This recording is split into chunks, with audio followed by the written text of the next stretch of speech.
அவன் ஆல்ரெடி பழகிருப்பான் கிளாஸ்ல. நீயும் பழகலாம், நெக்ஸ்ட் மந்த்லாம் ஓட்டலாம். இப்போதைக்கு வாக் பண்ணு, எதையும் டச் பண்ணாத, கையால ரூல் பண்ண. யார கால் அகட்டாதடா, சேம் ஸ்பீட்ல நடக்கணும். பேலன்ஸ் பண்ணு. கையால பேலன்ஸ் பண்ணு, எதையும் பிடிக்காத. கையால பேலன்ஸ் பண்ணு. இங்க வா, இந்த டோர் வரைக்கும் வா.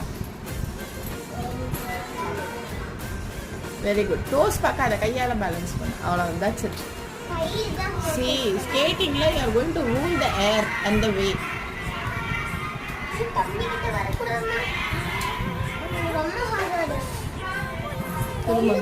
கையால பேலன்ஸ் பண்ணுங்க. கொஞ்சம் கொஞ்சமா ஃபாஸ்டாவே